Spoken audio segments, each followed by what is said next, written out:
ce qui est en haut est comme ce qui est en bas, disent nos vénérables ancêtres, pour signifier que le monde visible et le monde invisible sont imbriqués l'un dans l'autre. Cela appelle quelques considérations avant de commencer. D'abord, parlons de Dieu. Qui est Dieu? Pour nos ancêtres, Dieu était une petite étincelle, plus petite que la graine de peau, disent les Dogons, c'est-à-dire plus petite que la graine de fouillon, qui a grandi dans nous et à force de vibration a fini par atteindre le maximum de vibration, a donc fait exploser nous pour s'expectorer et commencer à créer le monde. Donc il est sorti d'une graine plus petite que la graine de peau à devenir la force vitale, l'énergie cosmique, à partir de laquelle il a commencé à se distribuer pour créer tout ce qui est naturel et qui existe dans le monde. Donc les plantes, les animaux, les minéraux et l'être humain. L'être humain étant la dernière et la plus perfectionnée de ces créatures. Ce qui nous amène donc à parler aussi de la composition de l'être humain. L'être humain est composé d'un corps physique et d'un corps spirituel. Son corps physique projette une ombre qui s'appelle l'ombre. Son corps spirituel projette une ombre qui s'appelle l'aura, que certains grands initiés peuvent voir quand ils regardent une personne. La couleur de l'aura peut leur dire si la personne est bonne ou mauvaise, si elle est en bonne santé ou si elle est en mauvaise santé. Et à côté du corps physique et de l'ombre qu'il projette, du corps spirituel, l'âme et de l'ombre de l'âme qui est l'aura, il y a la parcelle d'énergie que Dieu a mise en chacun de nous. C'est ça qui symbolise Dieu. C'est pourquoi on dit Dieu est à la fois parcelle et totalité de tout ce qui existe. Cette parcelle qu'il a mise en nous se trouve dans notre cœur. Car pour nos ancêtres, le cœur est le siège de la conscience et de l'intelligence.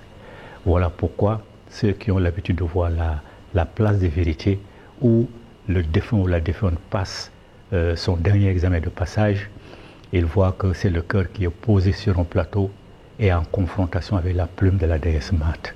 Parce que c'est le cœur qui produit les pensées, c'est le cœur qui produit les paroles, c'est le cœur qui produit les actes et le cerveau ne fait qu'exécuter. Maintenant, quand survient la mort, qu'est-ce qui se passe? Quand survient la mort, le corps physique est enterré, il disparaît avec l'ombre, l'âme et son ombre, l'aura, disparaissent dans le monde invisible, disparaissent dans l'énergie cosmique, mais il reste la parcelle de Dieu qui symbolise l'être humain. Cette parcelle de Dieu est éternelle. Cette parcelle de Dieu hésite entre le monde physique et le monde invisible pendant un certain nombre de jours.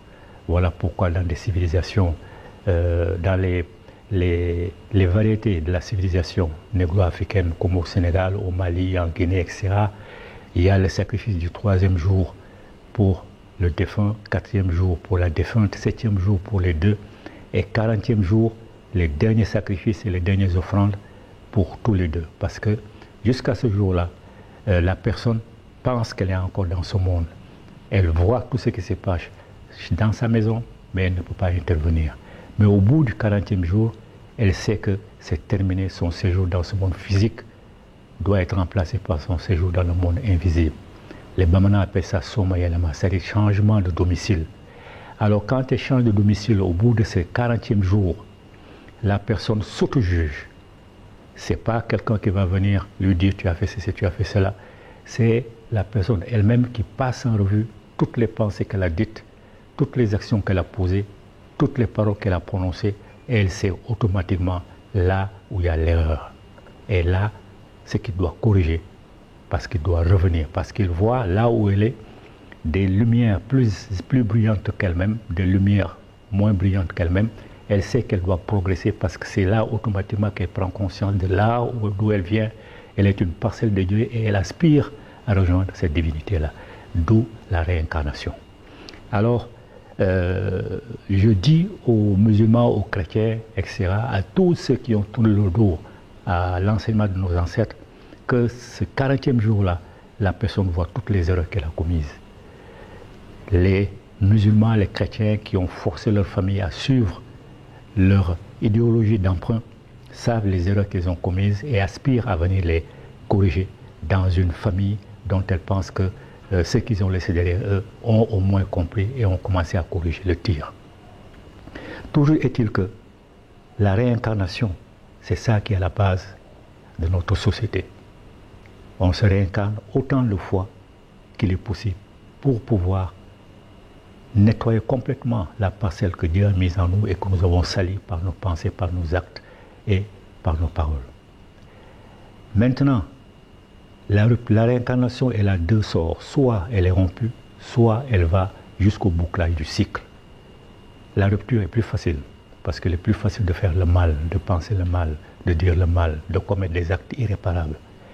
Dans ce cas, la parcelle que Dieu a mise en nous est tellement sale que nous perdons le statut d'ancêtre méritant. Nous ne pouvons plus nous réincarner. Et là, nous subissons ce que nos ancêtres appellent la seconde mort. On disparaît dans le plan physique, on disparaît dans le plan invisible. Personne ne peut nous invoquer en tant qu'ancêtre. On a disparu complètement. Le bouclage de la réincarnation, c'est lorsque, avec des centaines de réincarnations, on a réussi à purifier notre être véritable. Ça y est, la parcelle que Dieu a mise en nous. Les bouddhistes qui ont le mieux copié chez nous disent que Bouddha s'est réincarné plus de 500 fois avant de rejoindre le nirvana, ça y est, le paradis. Donc la réincarnation, elle est longue. Elle est longue, elle est longue. Quand on boucle le cycle, là, ceux qui ont eu l'occasion de voir également l'image de la place de la vérité voient le défunt ou la défunte en face de la déesse Mate et en face de toutes les divinités justifiées, de toutes les divinités justifiées, de toutes les âmes justifiées en face d'elle, et elle passe maintenant son dernier jugement, son dernier auto-jugement. Son cœur affronte la plume de la déesse Mate. Si elle est aussi légère ou plus légère, effectivement, elle rejoint définitivement les divinités. De toute façon, elle ne peut pas se présenter devant les divinités si elle ne s'est pas affinée complètement. C'est ça le paradis chez nous. Le paradis, comme l'appellent nos ancêtres, c'est le retour fusionnel en Dieu. La parcelle que Dieu a mise en nous est tellement pure et purifiée, on n'a plus besoin de se réincarner. Maintenant, pourquoi la confusion? L'enfer, le jugement dernier et le paradis. Car les Hébreux sont venus au cours de la 12e dynastie, dans les années 2000 avant Jésus-Christ. Ils ont trouvé que nos ancêtres avaient déjà terminé d'élaborer ces concepts. Parce que ces concepts, jugement dernier, paradis, enfer, sont des concepts élaborés par nos ancêtres, bien avant même l'invention du calendrier en 4200 et de poussière. Bien avant même. Et quand les Hébreux sont venus, ils ont commencé à apprendre chez nous. Ils ont compris que nos enseignements, derrière les termes, même pas derrière les réalités qu'ils expliquaient aux enfants pour les terroriser, pour leur faire peur, ou pour les inciter à faire le bien pour aller au paradis, ils ont compris que derrière l'enseignement profane existait l'enseignement initiatique. L'enseignement profane dit quoi? Que l'enfer, c'est un endroit où on ne sert que de l'eau en fusion, que les planches des maisons sont en feu, les plafonds sont en feu, tout est en feu. C'est ça l'enseignement profane destiné aux enfants pour leur faire peur. Et que de l'autre côté maintenant, quand on réussit à faire le bien, on va dans les jardins qu'ils appellent le champ des souchets, où on a tous les conforts possibles. Donc, mais les Hébreux, qui sont un peu plus versés dans la spiritualité, ont compris que derrière ces réalités-là, il y a d'autres réalités qu'ils ne peuvent pas percevoir, simplement parce qu'ils n'étaient pas circoncis.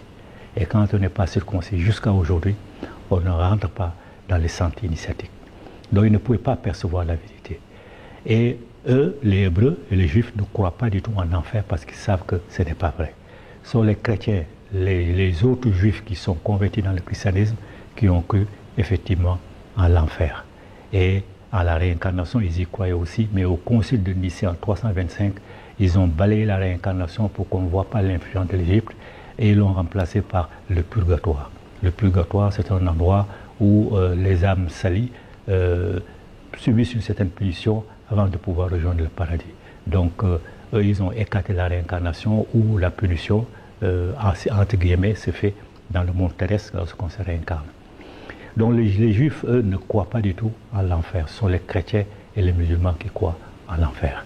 Et qui croient également au paradis, où il y a des jardins, où il y a les houris que l'on offre aux hommes, etc., etc. Mais pour nos ancêtres, quand tu vas dans le centre initiatique, tu es circoncis, on t'explique que l'enfer ne peut pas exister. Parce que ce que Dieu a mis en nous, sa parcelle, elle est purement énergétique. Elle est pure comme Dieu, elle est énergie comme Dieu. Et une fois qu'il a quitté le corps physique pour aller dans le monde invisible, il ne connaît aucun besoin physiologique. Il n'a jamais faim, il n'a jamais soif, etc. D'ailleurs, personne n'a jamais vu nos ancêtres chercher un feu de bois pour se réchauffer, chercher l'ombre d'un baobab pour se mettre à l'abri, chasser pour manger, chercher l'eau, une source d'eau pour boire ou s'accoupler. Personne n'a jamais vu ça. Parce que de l'autre côté, aucun besoin physiologique n'existe. Mais l'émotion existe. Voilà pourquoi on se réincarne, tout simplement pour corriger nos défauts. L'émotion existe, elle. Donc, à partir du moment où aucun besoin physiologique n'existe de l'autre côté, à partir du moment où le corps physique n'est pas reconstitué, il est évident que l'enfer ne peut pas exister. Il est évident que personne ne peut brûler l'enfer là-bas. Donc l'enfer pour nos ancêtres, c'est seulement ce que j'ai dit en premier lieu, la seconde mort. On meurt sur le plan physique, on meurt sur le plan spirituel, on ne se réincarne plus, on n'a plus la qualité d'ancêtre méritant et personne ne peut nous évoquer pour demander une aide quelconque. Et le retour maintenant fusionnel en Dieu, c'est ça le paradis. Quand on a réussi à purifier ce que Dieu a mis en nous et que nous avons sali, là maintenant nous nous approchons de plus en plus de lui, ayant atteint la pureté originelle comme lui, on retourne en son sein, on ne se réincarne plus. C'est ça justement le paradis chez nous, le retour fusionnel en Dieu. Quant au jugement dernier, d'ailleurs ceux qui parlent du jugement dernier sous-entendent qu'il y a eu plusieurs jugements. Or pour eux, dès que tu meurs, tu es jugé avec l'assistance de Mahomet ou l'assistance de Jésus-Christ ou l'assistance de je ne sais plus qui. Donc dès que tu meurs, tu es jugé. Ce qui est donc en contradiction avec le jugement dernier. Alors que le jugement dernier chez nous, c'est le passage à la place de vérité.